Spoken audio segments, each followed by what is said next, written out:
Hola, ¿qué tal? Nos encontramos ya en nuestra segunda semana de la materia de evaluación psicológica. Recordemos que la sesión pasada trabajamos con la parte del encuadre de la materia. Pues bien, para esta nuestra segunda semana vamos a revisar los contenidos que tienen que ver con la unidad 1, que son los aspectos metodológicos y conceptuales. E iniciamos con la introducción histórica justamente de lo que es la evaluación psicológica y vamos a remontarnos hasta el año 2200 a.C. con los emperadores chinos, los cuales lo que realizaban era una evaluación de los oficiales en función de las capacidades que tenían los postulantes a estas organizaciones, en donde se trataba de defender justamente los imperios. Posteriormente, con Galeno, en el año 2000 a.C., establece los elementos denominados temperamentos. Recordemos que se veían las cualidades y características de las personas para poder identificar si tenían un temperamento colérico o sanguíneo, entre algunos otros. Posteriormente vemos a Platón en el año 395 a.C., el cual establece una escala de comportamiento. Él dice que el comportamiento puede verse desde 3 niveles: el comportamiento oro, el comportamiento plata y el comportamiento latón. El comportamiento oro tiene que ver con adecuarte a las características establecidas socialmente. El comportamiento de plata tiene que ver con aquellas conductas que probablemente no son tan bien establecidas o vistas dentro del entorno, que generan algunos procesos disruptivos, pero aún no llega a un trastorno como tal. Y finalmente el comportamiento latón, que tiene que ver en la actualidad con, por ejemplo, elementos de vandalismo, alcoholismo, entre algunos otros. Posteriormente vemos a Aristóteles en el año 350 a.C., establece un examen de la naturaleza del alma y él nos dice que el alma tiene atributos. Posteriormente vemos a Descartes en el año 1596 después de Cristo, el cual dice que el ser humano no puede, más bien la conciencia del ser humano no puede ser estudiada de manera objetiva, dado que es una circunstancia netamente subjetiva, dado que los seres humanos tenemos diferencias individuales. Posteriormente vemos a Gall en 1758 después de Cristo, el cual establece los fundamentos de la frenología, es decir, en función a las protuberancias de la estructura del cráneo, podían identificar rasgos y características básicos en el sujeto. De acuerdo a la frenología, por ejemplo, se establecía que las personas que son frentonas o personas que son calvas generalmente son personas inteligentes. Posteriormente, en 1795 después de Cristo, encontramos a Weber. Él establece las leyes de medición de los umbrales. Establece dos tipos de umbrales: el umbral diferencial y el umbral absoluto. Dentro del umbral absoluto es la cantidad de estímulo que requiero poseer o requiero percibir para poder darme cuenta que el objeto existe. Es decir, qué tanto tiene que pasar o qué tanto, por ejemplo, tiene que hacer una persona para que yo la considere como alguien, un prospecto para tener una relación de pareja o para una amistad.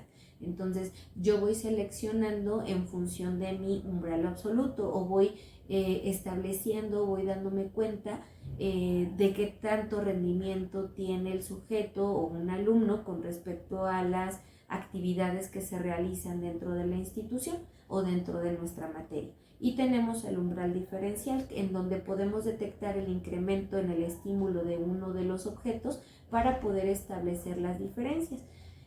Posteriormente venimos a Fechner en 1801 después de Cristo, el cual establece que el proceso psicológico puede ser analizado de manera cuantitativa en función a la identificación de las sensaciones y el juicio humano. Estos dos elementos pueden ser medidos de manera cuantitativa, es decir, numérica. Darwin en 1809 establece diferencias individuales, en donde dice y afirma que todos los seres humanos tenemos algunas características, tenemos algunas necesidades específicas que son heredadas. Por ejemplo, la necesidad de alimentación, la necesidad de protección, la necesidad de cubrirnos, por ejemplo, ante las inclemencias, y tenemos las características humanas en donde identifica claramente de manera básica la conciencia y los rasgos del sujeto en lo que respecta a los procesos cognitivos. Galton, por su parte, establece en 1822 que la inteligencia es heredada y va a ser reforzada o estimulada dentro de nuestro entorno en función a las experiencias que vivimos. Entonces, de tal suerte, si nosotros venimos de una familia en donde son inteligentes, lo esperado es que los hijos también tengan niveles de inteligencia altos. Cattell, por su parte, en 1861 establece la medición de elementos de personalidad en función a factores.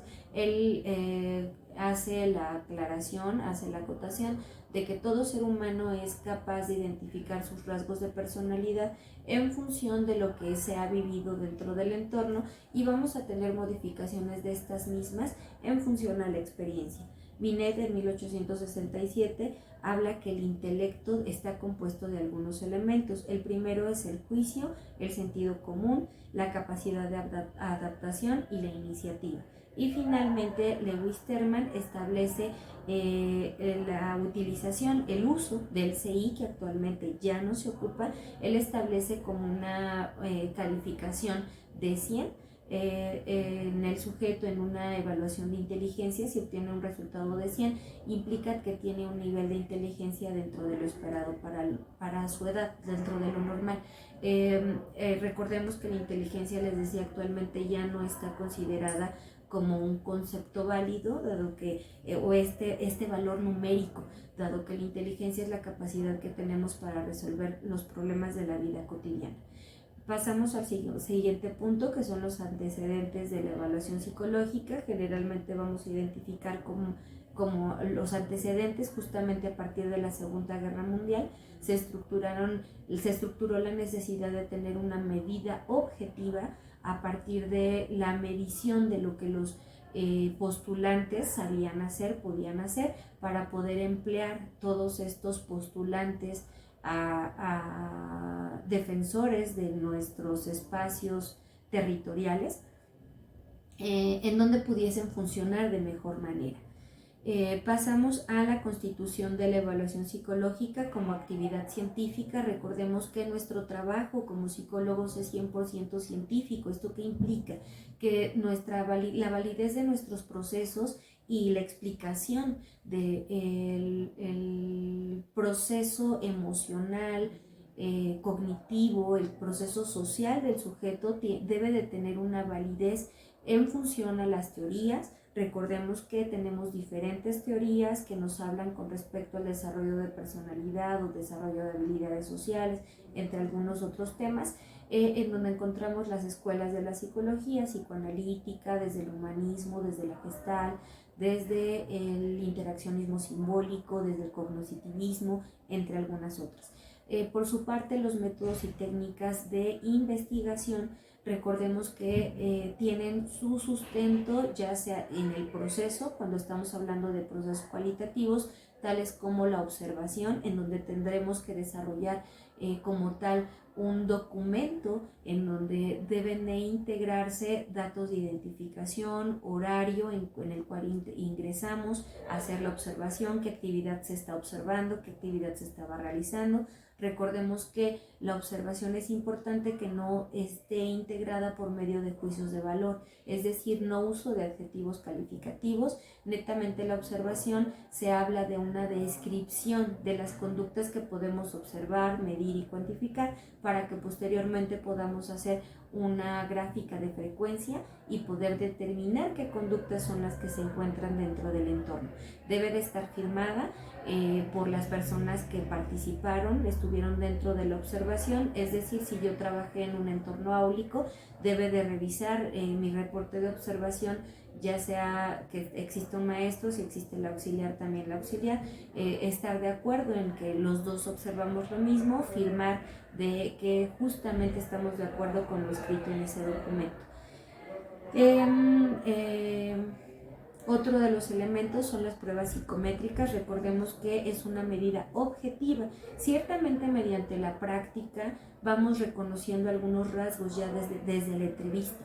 Sin embargo, necesitamos una medición clara, que es irrefutable, dado que recuerden que las pruebas psicométricas surgen a partir de una investigación en la cual es aplicable a un grupo significativo, es decir, de 1000 sujetos a más. Tiene un sustento teórico y finalmente está avalado de manera científica, justamente por instituciones y por órganos de distribución validados dentro de nuestra profesión. Entonces, la investigación por medio o la detección de rasgos y características por medio de pruebas psicométricas es justamente otra de las fuentes de documentación en evaluación, y evidentemente es parte de la metodología básica para poder hacer un diagnóstico psicológico y por consiguiente una evaluación psicológica.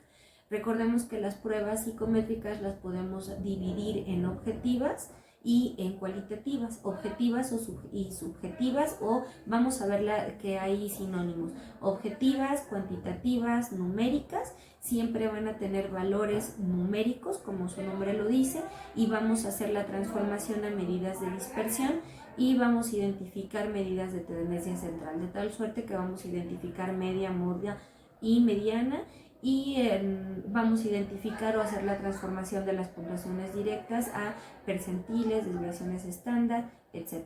Recordemos que solamente como conocimiento general, que las medidas de dispersión nos ayudan a ubicar a nuestro sujeto dentro de un universo de sujetos que están insertos en nuestro grupo.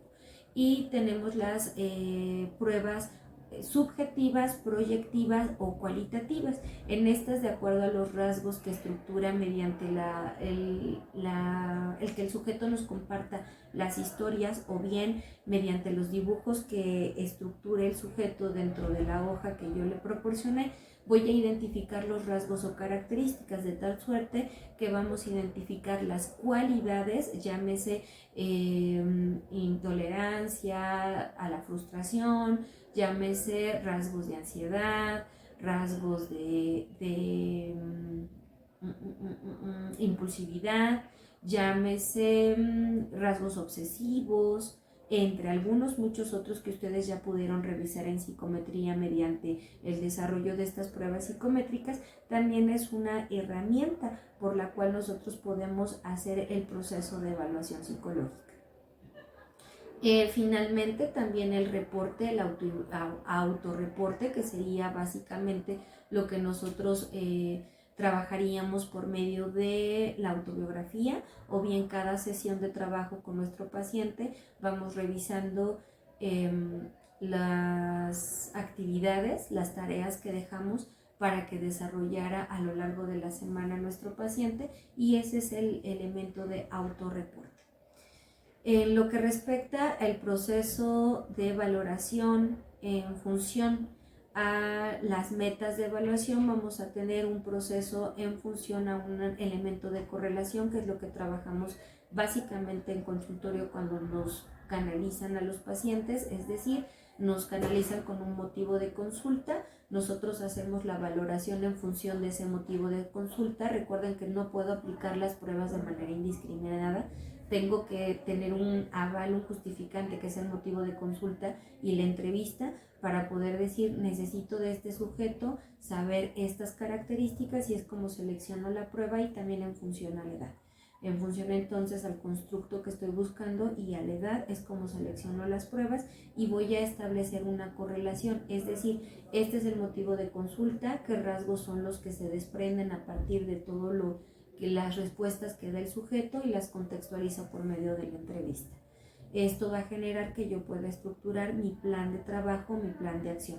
Y tenemos el otro proceso de evaluación, que es básicamente el enfocado al proceso experimental, en donde hay una variable independiente, una variable dependiente, o tengo un grupo control, un grupo experimental, aplico un tratamiento Es decir, hago una evaluación diagnóstica, aplico mi programa, posteriormente hago una evaluación final para poder establecer si mi intervención tuvo resultados favorables o finalmente el sujeto se mantuvo en las características. Pues bien, llegamos al final de nuestra primer cápsula de la materia de evaluación psicológica. Espero que nutra las conclusiones que ustedes tengan con respecto a los temas revisados el día de hoy. Nos vemos pronto.